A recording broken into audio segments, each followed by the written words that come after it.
Welcome to another special edition episode of Last Week in Quantum. This is the show where we review the top news in the world of quantum and its impacts on the world of cybersecurity, AI, and more.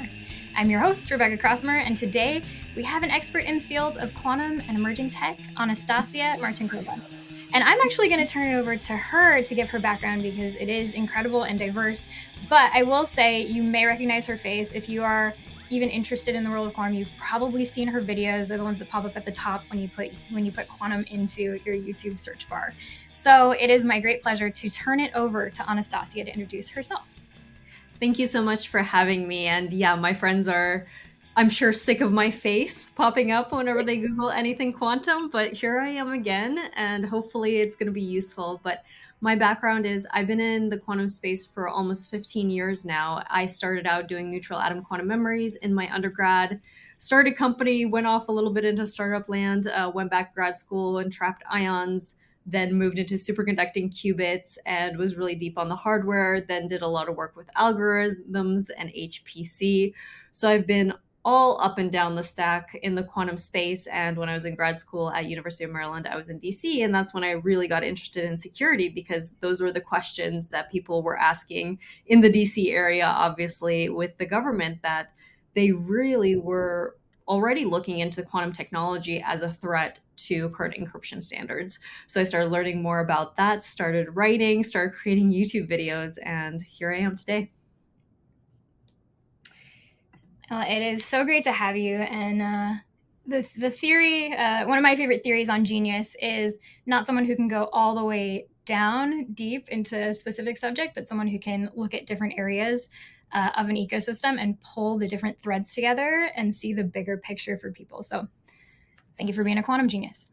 Oh, thanks so much. I wouldn't call myself a genius, but I have a lot of curiosity, and I hope that shows in the work that we've been doing. And I think it's really important for the future of technology in general. These technologies don't exist in a vacuum. And as the paradigm shifts, right, we're going to need a lot of people with a lot of different backgrounds to use quantum computers, to support quantum computing, and actually have it be useful for every day and change the world. 100%. And speaking of bringing different topics together, today we're going to talk about news in the world of blockchain when it comes to the quantum threat. And so this article is diving into the potential impact that that quantum decryption will have on the blockchain. And I think this is a really important one because it's an impact that people might not often think about, but obviously has huge repercussions. Because blockchain is every year used more and more. And so I think how we want to take this conversation today, Anastasia, is let's talk about the different personas and how they should be thinking about the risk, the threat to blockchain. So I'd like to first start with how, if you're an executive of an organization that utilizes blockchain or cryptocurrency, how should you be thinking about this landscape? Yeah, definitely. So there's a lot to think about in terms of, first of all, comparing it to traditional databases and things like that. So blockchain is very different from the databases that we have today. And while we talk a lot about the quantum security, quantum is a threat to banking, to all our logins, to everything that we do, right? Sometimes you can look at it and see that the path to upgrade might be a little bit easier there. So there, what we're seeing is that, so for example, you have a bank, right? And you say it's encrypted by a quantum algorithm, your password is encrypted that way. A quantum computer comes out tomorrow. Let's say we already have a post-quantum encryption algorithm that's out there that we know works, and you're kind of ready to deploy that. You kind of can just reset everyone's passwords and say, like, you know what, all your passwords are invalid right now. You have to go create a new password, and now it's going to be encrypted with the new algorithm. So yes, that's a lot of work to do on the architecture side at the beginning, but it's pretty quick to switch over to a new paradigm if we have everything else in place, right? Blockchain is much more difficult, and this conversation is still ongoing. And even from when I started really digging into the space in 2014, so I was into cryptocurrency very early on, there were already questions arising about how do we actually do these upgrades, right? And the process is going to be completely different. So number one is figuring out where the gaps are, right? So the same thing as you'd be doing with your classical systems, you have to figure out where the gaps are. Big one is in transactions. So the public key is exposed when you do a transaction. So if you reuse the key, that is exposed and a hacker could take that, right? But there's even deeper aspects of it. So that key is exposed at the beginning of the transaction. Could someone even come in faster with a quantum computer, get the private key, and decrypt it in the transaction time? Usually transaction times are short. But you see that what if there's this future again, a quantum computer comes out tomorrow and everyone panics, right? Everyone wants to get their Bitcoin out. We have had in past history transaction times of think up to 10 plus days, like double digit days of transaction times. We've seen papers that say, we could maybe decrypt a key in 8 hours. Then there's the whole additional layers of Satoshi's keys are completely different from the beginning. So the question is, how do we even upgrade, right? And I think that's a question that if you are a blockchain executive, you really need to start thinking about how you're going to do this and how much you're relying on the community as well. So for example, Bitcoin community is very, very split on quantum. They're saying, once we see keys being stolen, then we might start looking at it. That seems problematic if you want to use, like, you don't want someone to say, like, oh, once we rob a bank, then we're going to upgrade the security, right? That's not a good thing. But what do we do then? So we create a fork, right? Okay, but then what happens to the old coins? Is there a transition time that we have? And that might take a lot longer than it would to transition. Again, we can just reset everyone's passwords on a bank. So there's a lot to think about here. And I think what really an executive needs to think about in this space is, first of all, understand where your vulnerabilities are in your architecture and what that upgrade path looks like and how long that takes, and start creating those roadmaps. Because without that, it's going to take a lot of time. And obviously, we are going through the NIST PQC competition right now. So there are going to be recommended algorithms that people can upgrade to, but also there's going to be multiple ones. So internally, you have to figure out which one you're going to go to. There's different solutions there, but I'll stop there right now because it's a lot, and it's a big paradigm shift, I think, for companies either in the legacy system or in the blockchain to really have to sit down and think about and understand quantum to be able to create a roadmap. Yeah. And so much good content there. And I think you did a really good job of laying out the landscape for people. And if you could make it really simple, what should they be worrying about in terms of the store now, decrypt later, or harvest now, decrypt later threat over here? And then the, it happened, somebody, some actor now has that cryptographically relevant quantum computer. So what are the use cases here? And then what are the use cases here? And obviously these ones, the store now, decrypt later, act now. And since we don't know when what some people are calling Q day will happen, what are these use cases over here? Right. So for the harvest now, decrypt later attacks, the issue is people are targeting data here that is going to be relevant for a decade plus. So you're really looking at industries here in security applications, right? So that's why the government has been looking at this for a decade, because they're saying, there's like agents involved, right? Their personal information, this sort of thing. That's something that's going to be relevant. Old projects, right, that haven't been released, like this sort of stuff that is still going to be relevant in 10 years. That's what people are targeting right now, harvest now, decrypt later. For the quicker transitions, again, if there's something that can be invalidated pretty quickly, like a password reset, that's something that you can, I wouldn't say wait for that, right? But maybe, and I think this is just something you do with basic security, right? You're like, what is the tier 1 data? What is the tier 2? And what is tier 3, right? People's emails are out there. If you have like the email stored with a non-quantum encryption, maybe that's not the worst thing ever because everyone's emails are out there. However, depends on the website that you have, right? You don't want to say like they're a user of the website, but if my website is out on my page right now, anyone can email me, so I don't mind that being really released anywhere.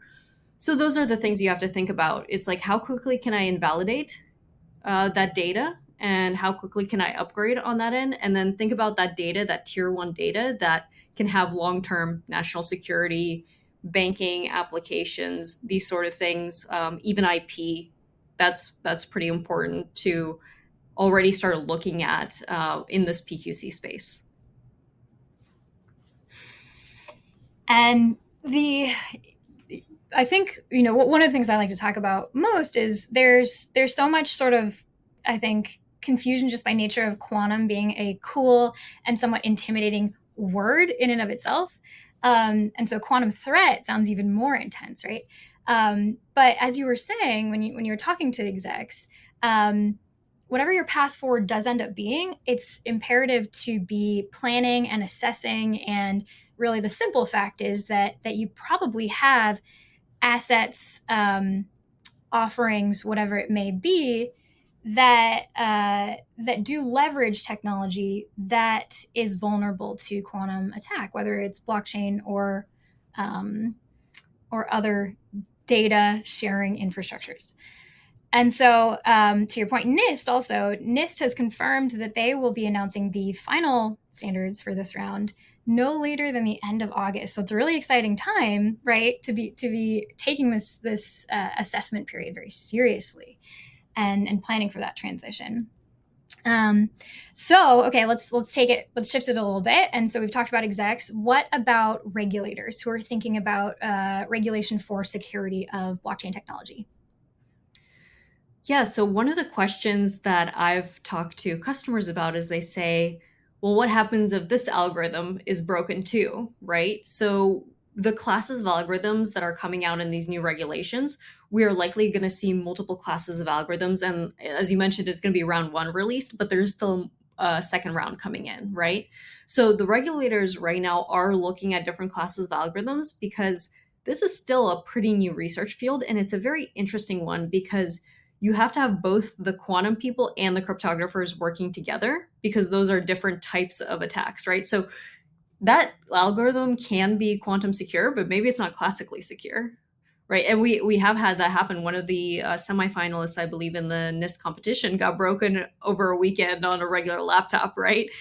Even if it was quantum secure, that's not going to be useful. So those are the two pathways that we need to think about. And then the question is how do you transition over time? So what we're seeing right now in the industry is messaging apps, especially speaking of harvest now, decrypt later, messages can be very important for long-term security and just your personal information.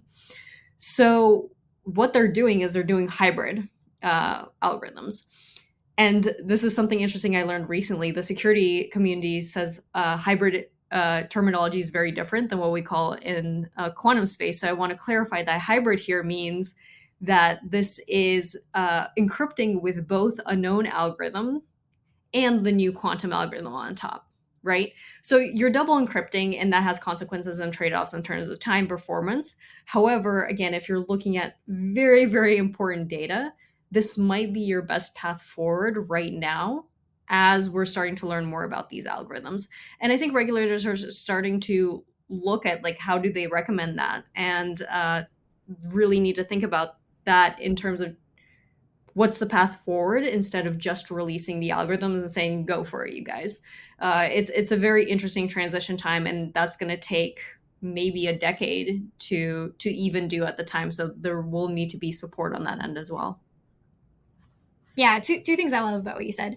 Um, the hybrid, I think you're making a really great point, right? In the quantum world, it's hybrid would be leveraging quantum computers and classical computers to perform an assignment together, right? And in the PQC world, post quantum cryptography world, it's classical encryption algorithm plus post quantum algorithm. But I think it's a good opportunity to remind people that I think a lot of people still think that you need quantum algorithms or a quantum computer to fight against quantum decryption, and that's just not the case, right? So that hybrid piece really is different. And second, I think what you're talking about, they're putting forward algorithms based on different like mathematical primitives, right? And so it's actually a really cool thing because we have been caught flat-footed by using essentially one type of math to secure all of our data communications. And they're being really deliberate in what they're putting forward and saying, no, not again. We are going to have these different options. And so if one does fundamentally end up broken, then by classical or quantum, like you're saying, then we'll have these backups, and it's very unlikely that they'll both get broken at the same time. So I think it's very cool, kind of fixing the foundation of how we think about encryption. Okay, finally, if I am the lay person, maybe I own cryptocurrency or I partake, I use blockchain-based services. What should I be thinking about? Definitely. So I think one of the issues in the field is just the education in general. And that's something that you just talked about that I want to point out again. PQC is a very specific term, and maybe we should define that. So post-quantum cryptography are classical algorithms that can stand up against quantum attacks, right? And so understanding that versus quantum cryptography actually uses quantum hardware. And so there's also a little bit of a confusion there in the security field about, well, let's use the quantum computer to encrypt everything. There's these classical algorithms that we're talking about are really focused, and this is how I kind of talk to security people about it, really focused on the asymmetric encryption, public key, versus the quantum cryptography is more, I would liken it to AES algorithms or symmetric cryptography. And so when you kind of understand those aspects, you kind of understand where these different technologies will play in. And so for someone that owns cryptocurrency assets, it's first of all looking at the roadmaps, looking at what they're doing and what their plans are, which is still very early stage, right? But are people even talking about this in conversation? What are their upgrade plans? Are they talking to people in the field? Because again, this is such a new, interesting field where you need both the quantum and the cryptographer side to come together to find a solution. Now, there's things that you can do also on your end. So there's new wallets that you can get that can actually post-quantum encrypt at least your wallet, right? Some of them use Lamport signatures, and the idea is even if it's stolen, even if your blockchain doesn't upgrade, right? You can still prove that you owned it through this Lamport signature. So that's something to look into, and really just be aware of what the next steps are. And there's companies coming out with post-quantum blockchains that are already built in. So as someone that, and you should probably do this for most things that you visit, is understanding kind of the security there and understanding the consequences of if this doesn't upgrade, like what's going to be your tipping point for moving away from that cryptocurrency. It's a long process, and we'll hear a lot about it from the cryptocurrency side, but people should be educated on this and keep an eye out. That is helpful. I think about whenever I have a diversified portfolio. I have some crypto. I think about it every time I log in, make a transaction. And I don't think it's limited to blockchain, as you said, right? Messaging.